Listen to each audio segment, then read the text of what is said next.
You for that. Now, on to today's speaker, which is Chenxing Han. How wonderful that she's able to be here today with us all the way from California via Zoom. Chenxing has quite a resume, so I will not go through all of it, but she is a Buddhist chaplain with an MA in Buddhist Studies. She is a co-teacher of a high school course, Listening to the Buddhist in Our Backyard. She is also a co-organizer of a collective called May We Gather, which organizes national gatherings in honor of Asian American and Buddhist ancestors. She is also a wonderful author, and so excited to have her here to speak about her new book, One Long Listening, a memoir of grief, friendship, and spiritual care that Roshi is holding up here. Thank you so much, Chenxing, for being here this morning. Thank you so much, Kelly, and it's just so wonderful to be here with all of you today. And thank you so much, Roshi June, for this invitation as well. It was so wonderful to meet you last June at the Buddhist conference in New York. And I should probably clarify that I was trained in Buddhist chaplaincy, but I'm not, as I say, a badge. I just realized I've been muted. That was very unhelpful. Let me try again.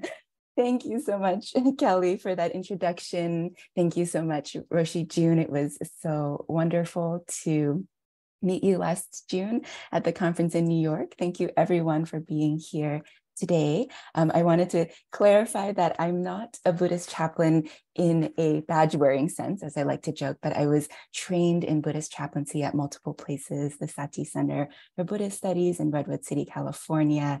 I actually began chaplaincy training in Cambodia many years ago with a really wonderful organization called Brahma Vihara. So it's been a sort of multi-stranded journey, and I draw on that learning in Buddhist chaplaincy and all that I do, including my writing. And today I was invited to talk on my second book, which is called One Long Listening, a memoir of grief, friendship, and spiritual care. And it just came out, April 11th. So not even a couple of weeks ago, I think. And I've done just a few book events. Usually I'm used to being in dialogue. And so I thought I wouldn't lecture at you all for an hour, which is sort of antithetical to the style of my work insofar as this book really came out of many things, but part of what it came out of was being a hospital chaplain resident at a hospital in Oakland, California, not too far from where I'm based right now. And I thought maybe we could experiment a little bit. So I thought I would maybe just read some passages of this book and comment a little bit, and then hopefully then just open it up to any comments or reflections or questions or anything people wanted to share. So how does that sound to people? Well, that's great. Thank you. Wonderful. Thank you so much. So this is very much a non-linear memoir, quite multi-stranded, multilingual in parts.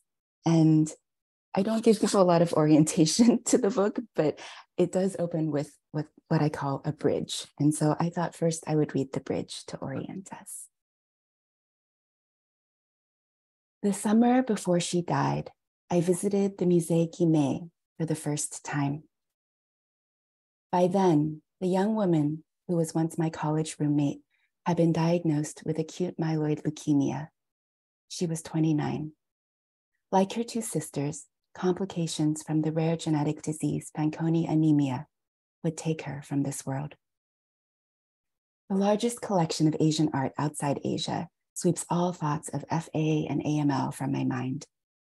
In the museum's central atrium, I encounter Khmer sculptures so exquisite my chest aches.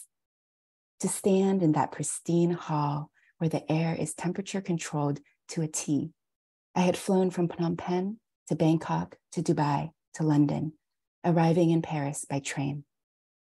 In Phnom Penh, I lived just around the corner from the National Museum of Cambodia, where pigeons meandered underfoot, bird poop graffitied the walls, and chickens clucked at ancient statuary.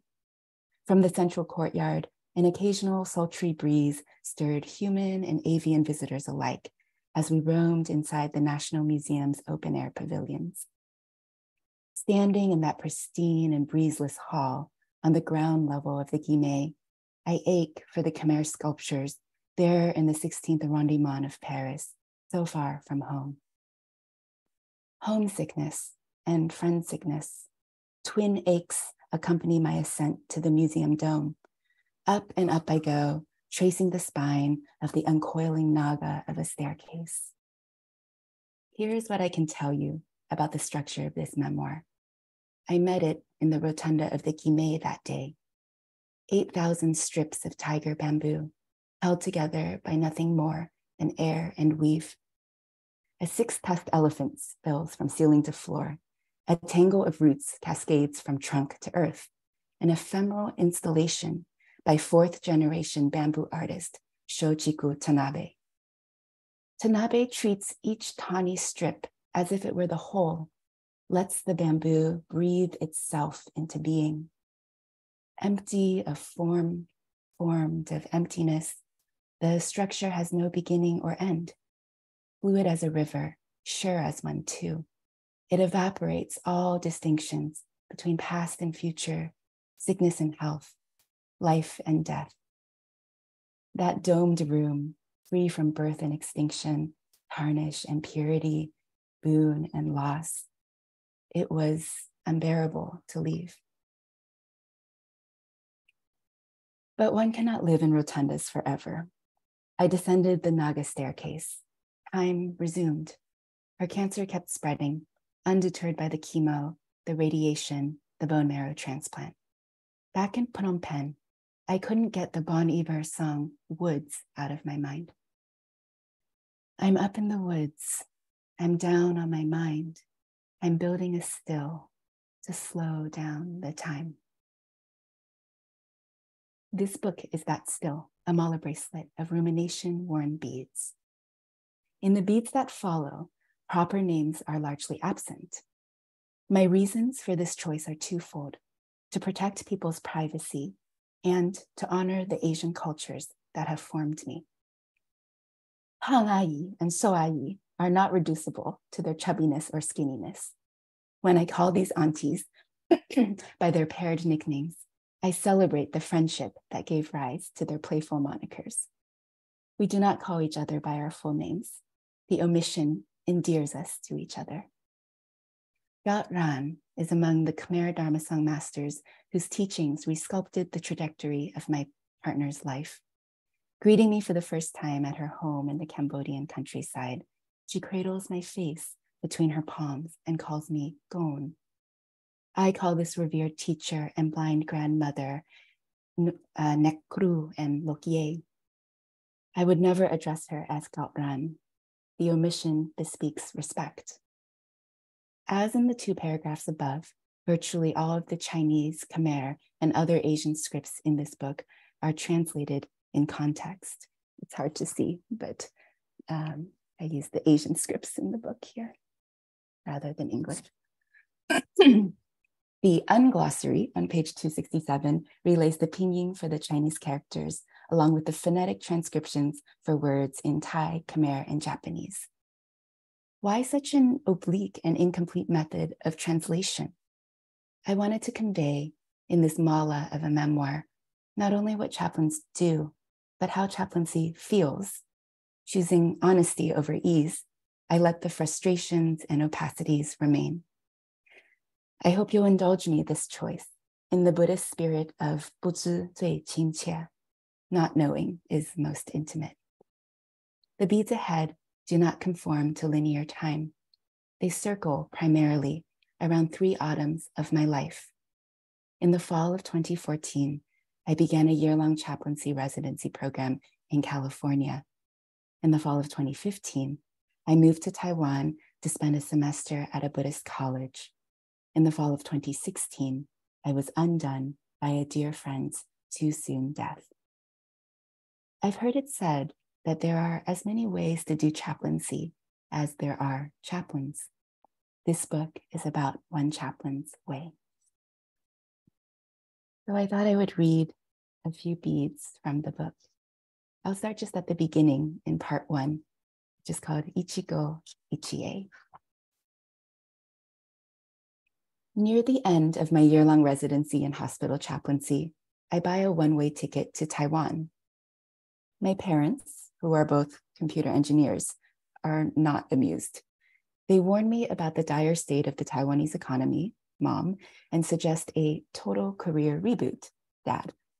Alarmed that I am nearing 30 with nary a job prospect in sight, they ask, why are you going to a Buddhist monastery? And also, why are you throwing away your future? The second question seems a bit loaded, so I mumble a response to the first. I'm trying to understand chaplaincy outside the Christian-dominated American context. I want to see how a Taiwanese Buddhist institute teaches spiritual care. But here's a more honest response. I read somewhere that you go to the monastery to find out why you are going to the monastery, which is to say, I don't know. The next beat. Surely my education, nursery in Shanghai, Little Ducklings Daycare in Pittsburgh, public schools in Pennsylvania and Washington State, undergrad and grad programs in California, has amounted to more than I don't know. My parents are not mollified. Have I considered becoming a product manager? And implicitly, what kind of immigrant daughter goes back to the country her parents struggled so hard to leave in the first place? Footnote. Technically, they left mainland China and not Taiwan, but never mind PRC-ROC relations. The point, project management's superiority over Buddhist chaplaincy, the ingratitude of immigrant children, still stands. End of footnote. To be fair, they aren't the only ones perplexed. For those who have never heard of chaplaincy, a category I fit into for the first 2 decades of my life, it can be discomforting to meet a hospital employee who does not fit the familiar categories: doctor, nurse, social worker, occupational therapist, phlebotomist. For example, at my mom's annual music party the summer before I steal away to Taiwan, her coworker corners me in the kitchen. Interrogating me about my job, he works himself into a paroxysm of bewilderment. "But what is it that you do?" he wails, throwing up his hands as the refrigerator spits ice cubes down my back. I would add that maybe for some of us who've done Zen or Sesshin, and for those friends who are not familiar with what we're doing, they may often be wondering the exact same thing. What is it that you do? When people at the hospital ask, why does my father have cancer? Is grandma ever going to leave the ICU? Where is my daughter now that she's dead? My response is the brokenest of records. I don't know. I don't know. I don't know. I thought I'd skip ahead to a little bit later in this chapter. When I started to do spiritual care after my time in Cambodia at a community hospital in San Francisco, that was really my first time encountering other Mandarin speakers. And at the time, I had no idea how to describe what I did to the patients there. I didn't know any chaplains who spoke Mandarin, and I struggled to describe who I was. And so this bead is about trying to find the words to translate what felt untranslatable. My aunt helps me find the words to introduce myself to Chinese-speaking patients at the hospital. This is the aunt who lives in Shanghai, who once thoroughly trounced me at a game of Scrabble when she visited us in Seattle. Footnote. Only teenage hubris can explain my surprise at having lost to a woman who read dictionaries cover to cover during the Cultural Revolution. Did I mention she's a translator and writer? End of footnote. We agree that 宗教师, religious teacher, sounds too literal, while 精神支持, spiritual supporter, sounds a bit stiff. She muses, in Chinese, 精神疏导 or 心理疏导 is quite an occupational term, but 关怀 may sound more humane. Alternatively, you can use 人文关怀 or 心灵关怀, which are both suitable in this case, but maybe too extensive in meaning. 神职人员 is awkward for non-believers, but still embraces a broader sense than 牧师, which is strictly used in the Christian context. 牧师, shepherd teacher, is the translation I encounter most often. But the Lord is not my shepherd, and a hospital chaplain's flock is not exclusively Christian, especially not here in the San Francisco Bay Area. I end up explaining not who I am, but what I do. 精神与心理关怀, or simply 关怀, the chaplain's job distilled to a single word: care.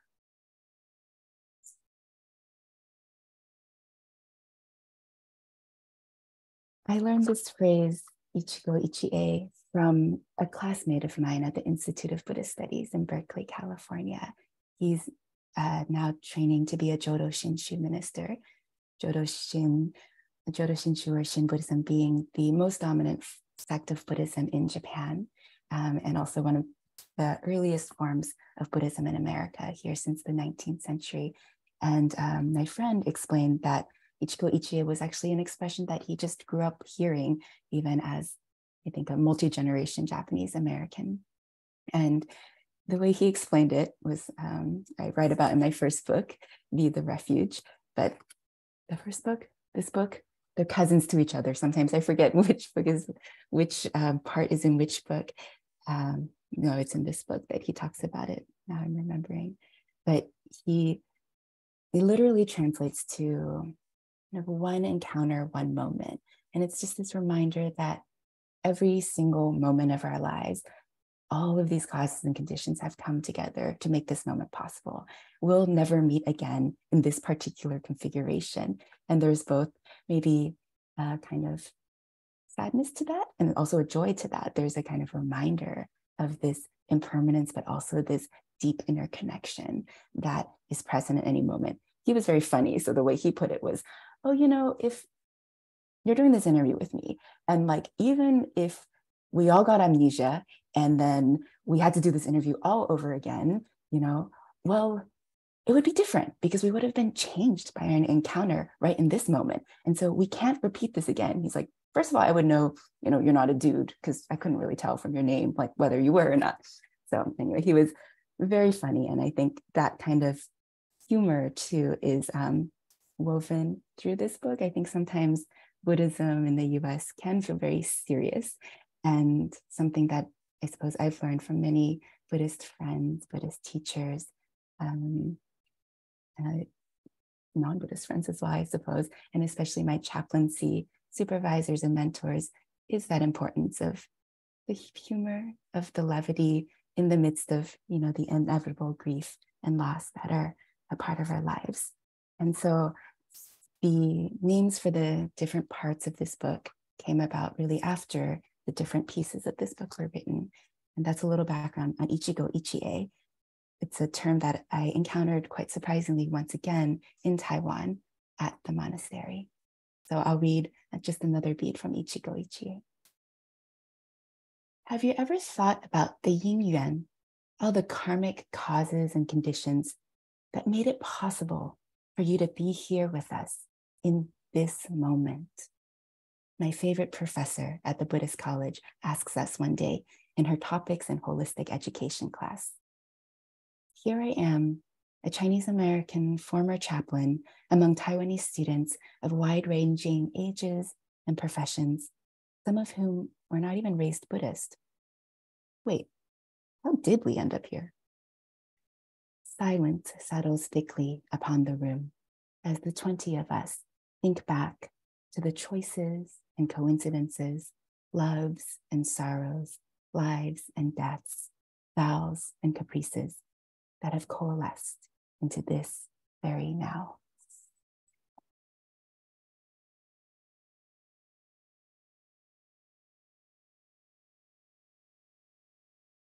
In writing this book, much of it became also about family. I'm an only child. I immigrated to this country in the early 90s with my parents, who then lived apart for about 14 years because of their jobs. And all of our family, the rest of our family, was back in China. And in writing this, in meeting many people on the oncology unit and another medical renal unit I worked on, many of whom passed, many of whom also survived and continue to live. But especially thinking of those who had passed and who moved me in some way, it started me thinking about the other kinds of loss and grief in my own life, including the one of immigrating, one that, in the sort of going to school and striving and continuing to work, that I hadn't really taken the time to fully grieve, to fully mourn, or just to fully reflect on. So another, I think, maybe final couple beads from Ichigo Ichie, and then maybe I'll read from just a couple more sections before opening it up to dialogue. At the music party, where her coworker interrogates me into the refrigerator, my mom sings a song I have never heard before. 不要问我从哪里来，我的故乡在远方。为什么流浪？流浪远方，流浪。为了天空飞翔的小鸟，为了山间清流的小溪，为了宽阔的草原，流浪远方，流浪。还有，为了梦中的橄榄树，橄榄树。Song lyrics by San Mao. And then my translation. Do not ask me where I come from. My hometown is far away. Why do I wander afar, wandering?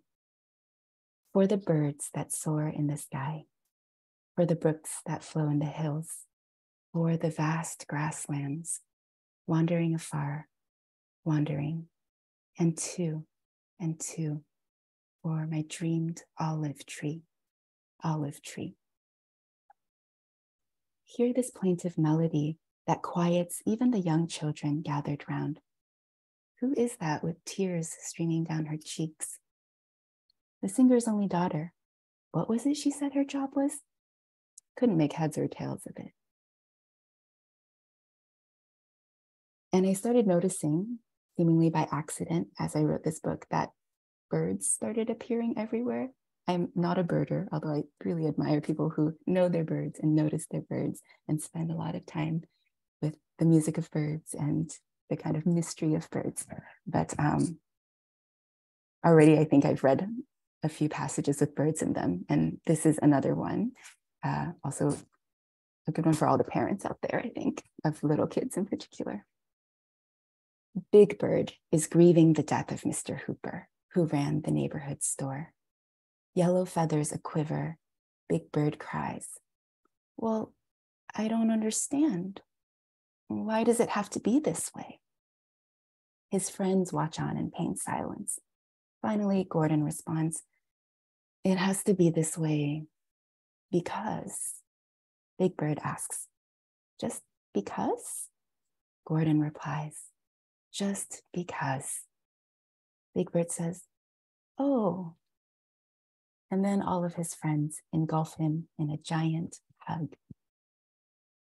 An exemplary chaplaincy moment brought to you by Sesame Street. I wanted to read just the first bead from part 2 of the book.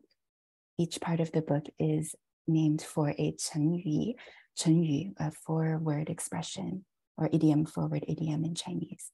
This one is called 杯弓蛇影, or as I translated it, shadow/snake. This book is dedicated to my dear friend, Amy from Meyer-Wynn, who I opened the reading with on the bridge. So in particular, it's dedicated to Amy and the hummingbirds. And part of the book, much of the book really, are letters to her, letters that I was never able to send, letters that she was never able to read, not in the human form of us living together. But it was really after her death, about a year after I finished the residency program, that this book really started coming together as a kind of companion for my own reflection of her life and for my own grieving of the loss of that friendship. And in a way, in writing this book, I realized that that friendship feels very much alive, and that it had changed more than it had disappeared, changed into a different form. So here's the first letter in the book to Amy. A letter to the young woman who was once my college roommate. Dearest, you said, fall is the most honest season. It does not pretend that life blooms forever. People could be excused for thinking only of summer upon first meeting you, your petite frame alight with that unruly crest of golden curls. We could be excused for thinking your life would bloom forever, even though you knew from an impossibly early age that it would be more evanescent than most. Fall, your favorite season, the season of cold and sun, rain and warmth, clear mornings and color-soaked trees. Everywhere, reminders of impermanence. Please excuse me. 原谅我,ขอประทานโทษ, yurushite kudasai, som achiasai. In all the languages I know or half know or barely know, please forgive me, poor student of the most basic of Buddhist tenets. All phenomena arise and pass away. Still, that final fall came so swiftly, I had dared to hope for a dozen more. On sunny days, 2 dozen. And in my hope, I grew forgetful. So I think I'll just share one more, a few pages. I wanted to share from one particular patient visit that really moved me. I won't read the passage where I meet her, but maybe I'll summarize it. So I'll look at the page to remind myself. Her name, I call her in the book Mama J, or Mrs. J. She had been a school teacher in Taiwan, and then a sudden and unexpected cancer diagnosis had brought her to the hospital. Her daughter at the time was working full-time, taking care of 2 young children, and was really concerned that her mom only spoke Mandarin. And so when we first met in the hospital, she had said, oh, I don't really want to talk about religion. I'm not a religious person. But over time, and I said at the time, I said, oh, it was a little stumbly. I was still trying to figure out how to explain who I was as a chaplain. And I just said, 随便聊聊天也可以, we can just like shoot the breeze. It's all good. And so that's kind of what we ended up doing. I would just go back and visit her when I could, and we would kind of just talk and shoot the breeze. I would notice that her hospital room slowly was getting decorated with the pictures of her grandchildren, and just kind of formed this relationship. And though she'd been a school teacher, I could have called her J Lao Shi, but she always said, no, please call me Mama J. And so that's what I called her. And she was one of the early chaplaincy visits that I had at the beginning of my chaplaincy year. And then this is from part 4 of the book, which I call Yi Lu Shun Feng, or Journey Windward. That's a blessing my grandmother, my nai, my dad's mom, would always say to me before I went on a trip, to tell me to go with the wind, may it go smoothly and swiftly. And this was quite close to the end of the chaplaincy visit. See, where will I begin? I'll begin here. And so I'll just read this final passage from the book. Our Jewish chaplain relays the news that another patient remembers me. Even though it's after 5 p.m., even though my next 24-hour on-call shift is in 2 days, I rush over. 再见 has come true. 再见being the way you say goodbye in Chinese, but very literally it means let's meet again, or we'll meet again. 再见 has come true. Mama J greets me with a smile. I can see that even this takes enormous effort. Her breathing is labored. Please, Mama, save your energy, rest, her daughter and I beg. She insists on saying a few words anyway. 你还好吗? I assure her I'm well, although the truth is I'm burning out. She asks after the boy who is going to Cambodia. Will I join him there after the program is finished? I confess I'm not sure, that I've been thinking of going to Taiwan. It's past your work hours, she reminds me. You should go home and eat dinner. We are supposed to say to patients that we will try to visit, just in case something comes up, so that we don't inadvertently break our promises. But I can't figure out how to say this in Chinese, the try an interloper in an otherwise simple sentence. So I promise I will visit her tomorrow. Friday is a busy day. Again, it's after 5 p.m. before I'm able to stop by. Again, she shoos me home to eat and rest, ignoring my protestations that it's no trouble at all for me to stay a while. Outside the hospital room, I listened to her daughter's account of how mom ended up back in the hospital. She was twice at death's door, but recovered each time, came home with us. 不久以前她还好好的, but then there's a quaver of fear beneath the fierceness in her voice. In 2 years, I will think the exact same thing. She was just fine when we Skyped last month. She did everything right. How could this happen? And I will want something to blame, and I will be seething, and then I will find myself sobbing on the floor, crushed by the weight of not knowing how many days would remain. One day would remain for Mama J.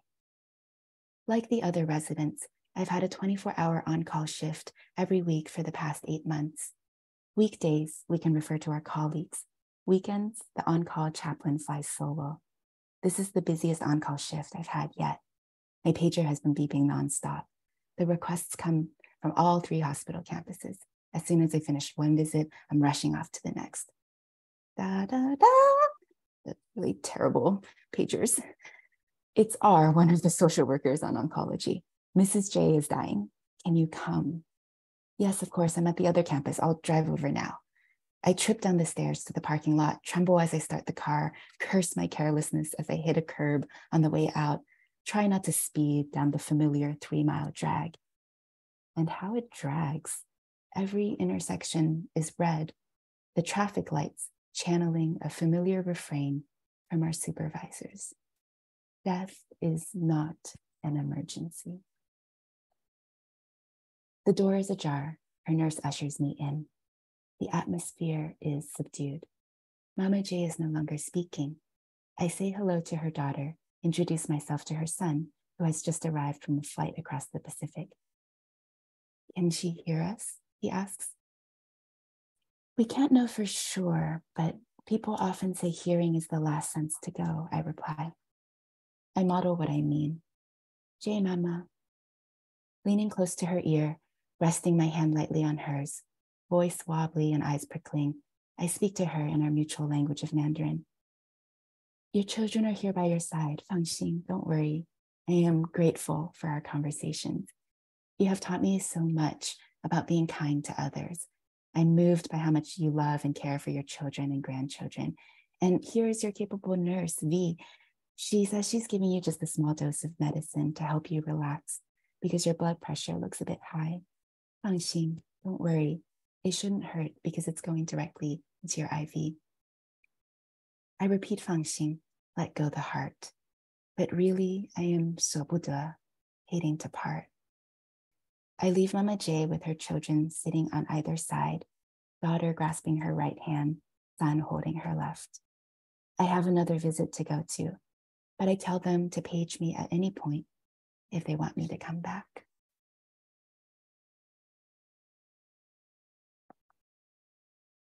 They page again a couple hours later. Mama J has just breathed her last. Her daughter tells me mom's last words were, 谢谢. Thank you.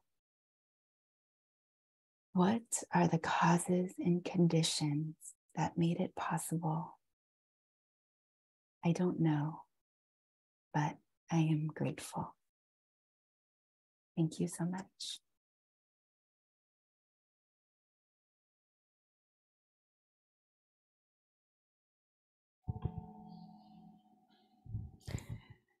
That was so beautiful. Thank you. It was so wonderful to hear you read from the text. So appreciate that.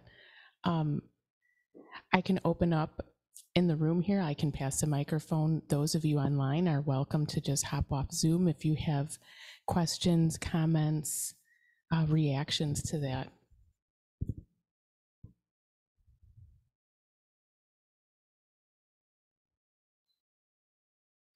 Yeah, over here. Hi, that was just really lovely. Thank you so much. Wow. you read just little bits and pieces from the part of the book, but it's like each piece is a whole. And that's really beautiful. And it made me think about when you first started and you read from the bridge, and you were talking about the art piece that you saw in Paris with the bamboo, and you said you had some phrase in there that said he treated each piece as the whole or something like that. And I just wonder if you could just speak about that just a little bit, because as soon as I heard that, I said, oh, every encounter in my life is the whole. And I wondered if that's kind of what you were pointing to. Yes, thank you so much. Yeah, that's really exactly it. I think from my understanding, he takes the bamboo from the forest, cuts it, works it. There's no nails that holds the piece together. And so the incredible labor and care and each single strip, it's so lovingly and carefully and artfully crafted. And that kind of spirit of care, I don't know, I think maybe it's an aspiration of mine to bring it to life. It's much easier said than done. I think that spirit, I think, can show up sometimes in these spiritual care visits, but it also shows up when we can slow down the time a little bit. And it shows up when we remember, like, no little thing is too mundane for our attention, when we remember that life blossoms and blooms with our attentiveness to it, our care, our deep listening.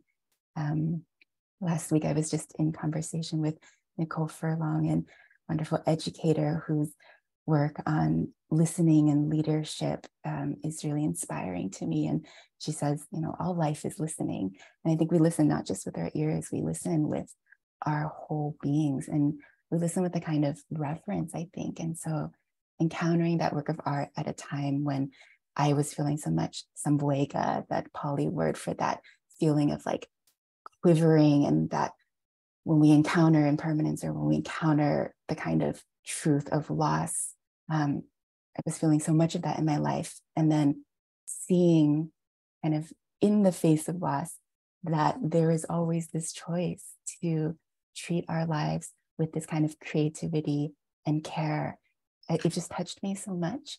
And I think there's ways in which all of us, each of us, can cultivate that even in a little tiny way each day. And I think most importantly, that we treat ourselves with that kind of care as well. That can be sometimes the hardest thing to do, I think, in this culture. I certainly find that for myself. But thank you for that beautiful question. Yeah, each piece as the whole, each of us as the whole. Thank you.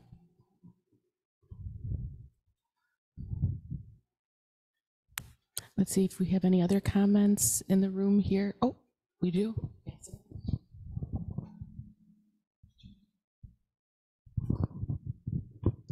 Thank you for your wonderful presentation. Much appreciated.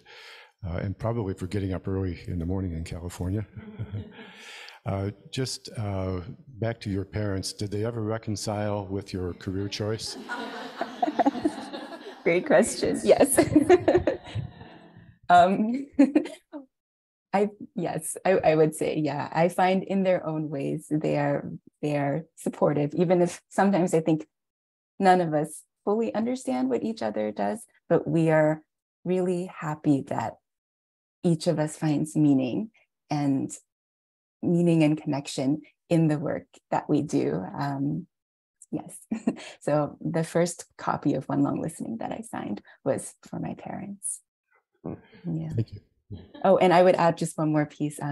I had the great joy of reading the audiobook for my memoir. And that was a whole other kind of level of intimacy with listening. Like, I thought I'd known these stories because I'd written them and I'd read them out loud while I wrote them, but to have to sit in a studio for 5 hours and read. And at one point there were a few parts from my mom, and I thought, oh, it'd be so nice to have her voice in here. So the song that I read the lyrics to. She actually reads the lyrics to them in the audiobook. And then my dad had driven my mom to the studio, and we realized there was one little piece from my dad. And so we had him record as well. And my dad is such an audiophile. I think I get my love of kind of just sound and music from him. You know, he used to make like cassette tape recordings of me as a baby in Shanghai. And so there was something about that moment that was so sweet and so unexpected, where they suddenly were themselves woven into the book. And, you know, I haven't always had the easiest relationship, particularly with my mom. And because of just the circumstances of our growing up, we just were separated a lot because of their really long work schedules. But the audiobook engineer said, "This is the weirdest audiobook I've ever done. You have a bell sound between every beat, and then your parents are in here." He's like, "This is fantastic. I've never seen an audiobook that quite sounded like this before." And so maybe that the fact that their voices are also in the audiobook is kind of the perfect way to answer your question. Thank you for that. Thank you.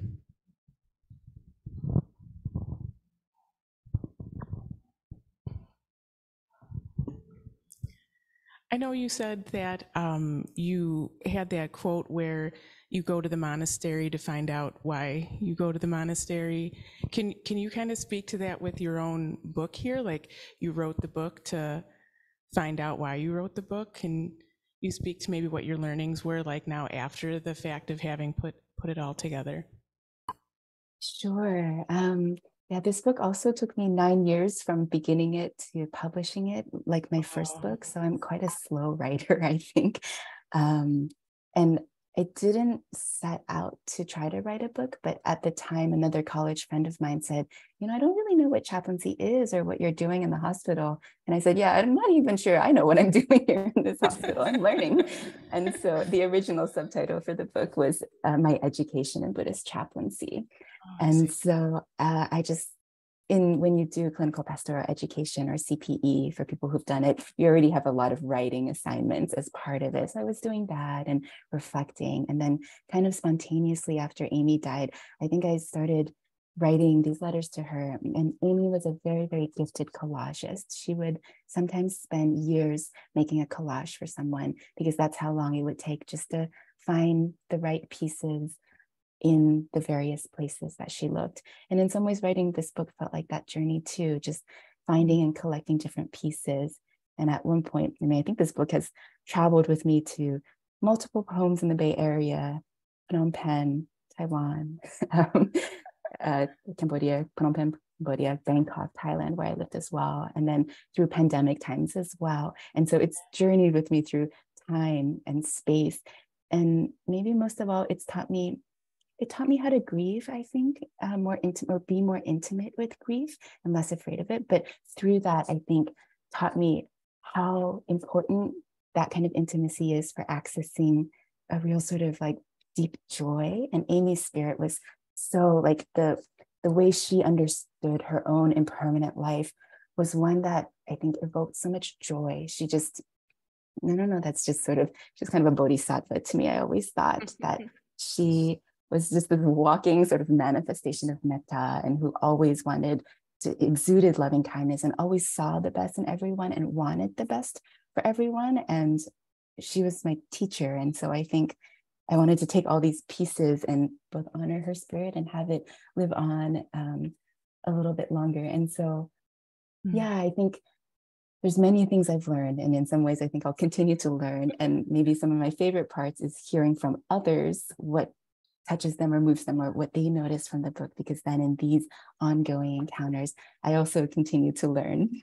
But I'll say at one point, you know, I felt like this, how can this possibly become a book? And I had these little scraps of paper, the beads, they were taped up over 4 rooms of the house, just walking between them, reading them, moving things from place to place. And then finally, I think it just became this sort of collage of words, a collage of words, a love letter, I hope, to Amy, but also to the patients and the family, to the staff, to the chaplaincy community, and then a love letter to my parents and to my ancestors as well. And that's the Yeah, Amy would always say, we're just here on this earth to love on each other like nobody's business. And I think maybe that's what this book is continuing to invite me into, like, how can I do more of that? Like loving on each other and myself like nobody's business. Thank you for that.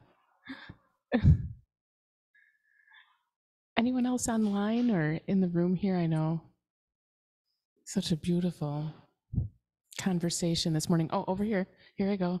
Let me do the camera and the mic. Thank you so much, Chenxing. Such a beautiful talk. Well, reading of your book is really special because I've been reading it. It's very tender and sensitive, and I love all the details. I mean, I can relate when my mother was in a long-term care facility. So thank you so much for this book. I was also wanting to ask you about your work with May We Gather, that beautiful gathering of all the different Buddhists in Los Angeles as a service for the Asians killed in, where was it, in Atlanta or someplace like that. What was that like to gather all? I mean, I watched it. It was also very moving. The service was. So, thank you, Rashi-jun. Yeah, so for those who aren't familiar, May We Gather sort of emerged kind of organically as a collective between myself and then Duncan Williams, who has a beautiful book called American Sutra, is a professor at USC, and highly recommend American Sutra, which tells these incredible stories of Japanese American Buddhists during in the concentration camps during World War II. And much of Duncan's work also is around these sorts of, I would say, living memorials and remembrance of history. So in conversation with him, as well as with Professor Funi Su at San Jose State University, whose work is wide-ranging in education and Buddhism as well, and has a great article called We've Been Here All Along, really looking at the contributions of early Asian American Buddhists, including Jodo Shin Buddhists in particular. And at the time, we felt really, this was in early 2021, excuse me, and there was just so much anti-Asian violence in the news, and then also particularly vandalization of Buddhist temples as well, the confluence of these items. I remember that January, Kun Wicha Ratanapakdi, a Thai Buddhist, had been killed in San Francisco. It was really a shock to see that newspaper article in the New York Times. It's a temple that my husband and I have gone to before. The photo showed his daughter sitting in that temple with a picture of her father. And so we were just wondering, what's a way we can respond from a Buddhist perspective and also from an Asian American perspective, an Asian American Buddhist perspective, when we thought about making a statement or making a video. But what it seemed, the moment seemed to call for really was something around ritual, around grieving, a way to help us collectively grieve. And I think in Buddhist cultures throughout history, in Asia in particular, here in the US as well, in diaspora, people do chanting, they do ritual. There are certain practices that we just do with our bodies, right? That I'm so familiar with, I think, being in the Zen tradition, that just help us collectively mourn and help us collectively be with all the different emotions at that time. And so really when the Atlanta area shootings happened, when 8 people were murdered, including 6 women of Asian descent, and one of the women, Yong Ai-yu, was a Korean Buddhist. And so we started thinking about her, and then we started thinking about other Asian American Buddhists throughout history who had been killed due to racial or religious animus, and seeing the interconnections of all of their stories and their lives, and wanting to honor these ancestors. And so, long story short, in a pretty short amount of time, we decided on the 49th day after the Atlanta shootings that we wanted to hold a ritual that invited Buddhist leaders from different Buddhist traditions and different backgrounds, including multiple Asian backgrounds, but also our Black and Latino and Indigenous and mixed race and white allies, just really making it open to everyone. At the time, it was still COVID, so we could only have a limited number of people, but we offered it in a live stream. And I guess I would say, for me, the experience of doing that, I think reading so much of the news, I feel this way even now, can feel very disempowering or just so dispiriting or demoralizing or paralyzing even. And in some ways, to have a very tight timeline, Duncan did so much of the work because he's based in LA and knows a lot of the communities there. So he did a lot of the on the ground work while Funi and I were in the Bay Area doing other kinds of work for this. But what we were told by people was that it was just really moving to hear chanting in so many languages, to see this altar that we had created for the occasion. And it was kind of a hybrid ritual. It brought together these many different streams of American Buddhism.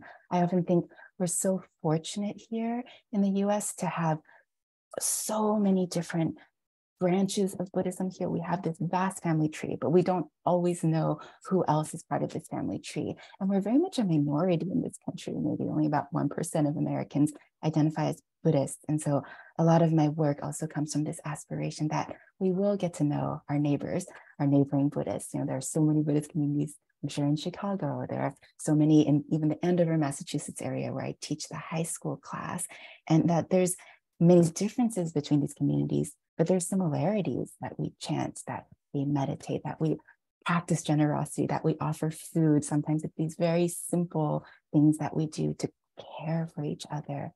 And so for me, being able to participate in May We Gather in this room of Buddhist leaders, do my own tiny small part for making that possible, felt actually very healing. It just felt like a reminder, like we're not alone.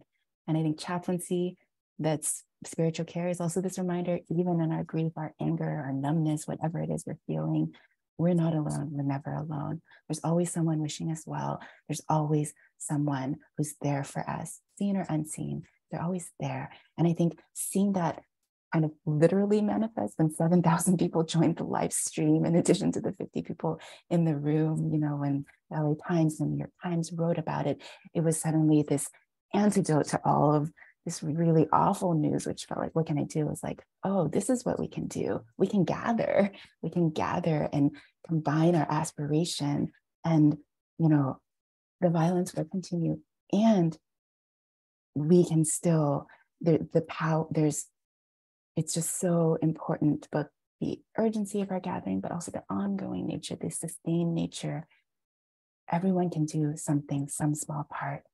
And I would maybe just say one last thing on this. On the 3-year anniversary of the Atlanta shootings, which is coming up in a little less than a year, March 16th, 2023, we'll be holding a pilgrimage actually in Antioch, California. So a larger gathering. And so if you visit the website, maywegather.org, there'll be more information, or if you're interested in staying connected, you can stay connected to our newsletter. But we would love for all of you to be connected to that in some way if you feel so moved. And thank you, Roshi Jun, for that question. I hope I answered it. Thank you. Okay, we have maybe just a few more minutes here. Any last questions, comments, thoughts?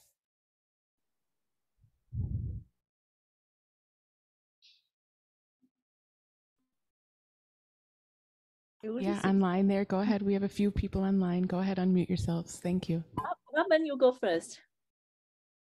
Okay, I just wanted to thank you so much for the talk. It was truly wonderful and touched my heart so much. And I just wondered where we can get your book. Does the center have copies, or how would we get a copy? Roshi Jun is saying Amazon right now. Okay. We do not have copies in our center just yet. Or your local bookstore. Yeah, pretty much anywhere books are sold, it should be available. I look forward to reading it. Thank you. Thank you. Shuping. Yeah, 谢谢. I have a similar training background in a different way. I used to work in hospital, and I had a Annie Liao who volunteer training. So, wow, I just want to say thank you. That's the only thing I can say. Is so much, and your job is so important. Yeah, and even in for example, when I back to Taiwan, if I explain your job, not all the parents would know too, because it's so unique and special, but it's so needed. The way you read a book that keeps the Chinese words there, that is something very often lost in translation. Yes. But it just so touch the people who speak that language. I just so appreciate that. Thank you. Thank you so much.